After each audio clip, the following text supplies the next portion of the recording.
Assalamualaikum, jumpa lagi di channel Dewi Trias. Tuh kan cantik. Ini namanya botok telur asin. Cocok banget dimakan pakai nasi anget taket sama kerupuk. Saking cantiknya, ini cocok juga buat menu pendamping nasi kotak premium, hiasan tumpeng, atau buat hantaran juga bisa.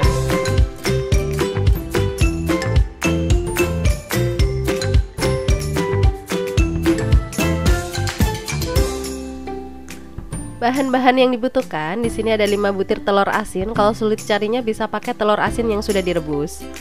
Kelapa muda secukupnya, ini saya beli 2000. Santan kental secukupnya atau sekitar 50 ml.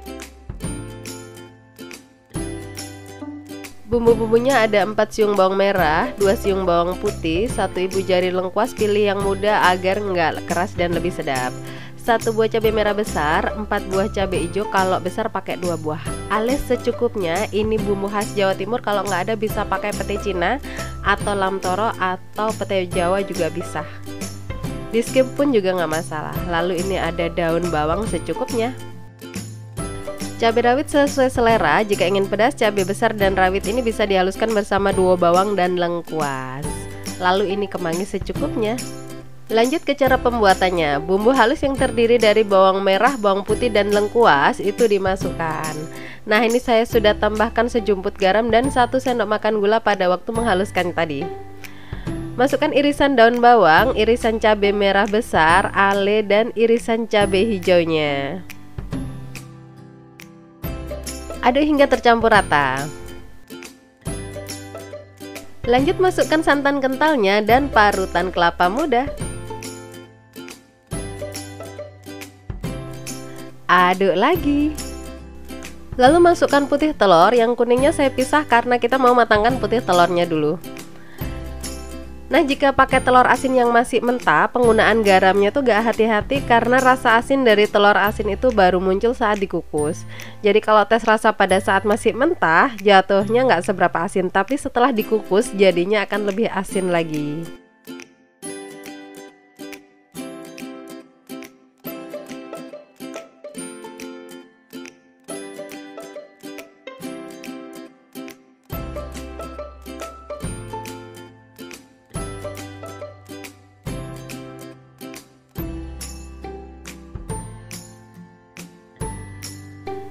Lanjut aduk hingga rata, jangan lupa koreksi rasa karena santan dan kelapa itu kalau dikasih garam kan muncul asinnya, apalagi ditambah telur asin. Jadi butuh banget gula sebagai penyeimbang rasa agar jatuhnya nggak asin tapi gurih. Terakhir kita masukkan daun kemanginya, ini saya ambil daunnya aja biar nggak ganggu pas dimakan nanti. Aduk rata dan siapkan aluminium foil. Lalu kita bagi adonan botoknya. Jangan terlalu penuh juga karena dia akan ngembang pas dikukus. Pastikan juga kita sudah panasin kukusannya. Untuk tempat botok bisa juga pakai daun pisang, tapi butuh didobelin karena adonan botoknya itu kan cair. Pengalaman saya itu bisa lapis 3, jadi luarnya itu daun, tengahnya plastik, dan lapisan terdalamnya tuh pakai daun lagi agar nggak bocor.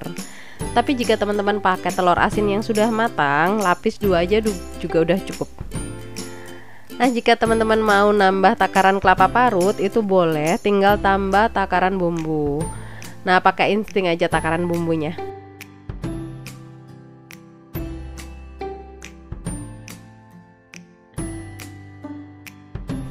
Lanjut masukkan irisan cabai rawitnya, yang 3 pedas dan yang 2 ini sengaja saya biarkan nggak pedas.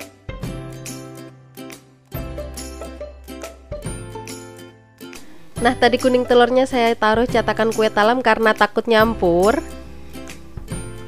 Padahal kuning telur asin itu agak keras kayak gini ya, mungkin karena lewat proses penggaraman dulu, jadi kalau naruhnya dijadiin satu kayak gini juga nggak masalah.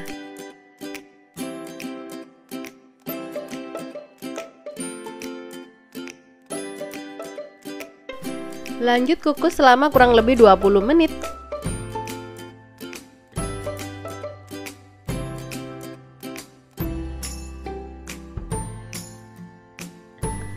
Nah, setelah 20 menit agak lubangin di bagian tengahnya dan letakkan kuning telurnya di bagian tengah.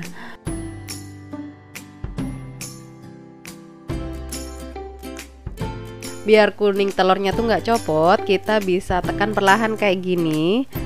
Bisa juga pada waktu menit ke-15 si kuning telurnya itu dimasukkan biar sebagian kuning telur itu terpendam.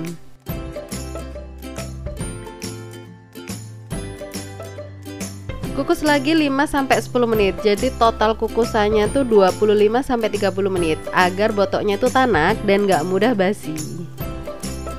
Ini dia botok telur asinnya. Setelah matang kita bisa hias dengan irisan cabai merah besar dan cabai hijau biar cantik.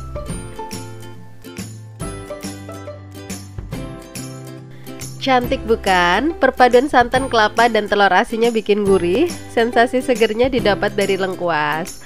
Sedapnya dari perpaduan bumbu dan aromatiknya dari kemangi.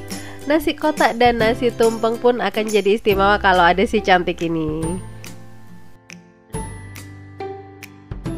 Oke, terima kasih telah menonton hingga akhir. Jangan lupa tonton terus video-video lezat selainnya di channel Dewi Trias. Assalamualaikum warahmatullahi wabarakatuh.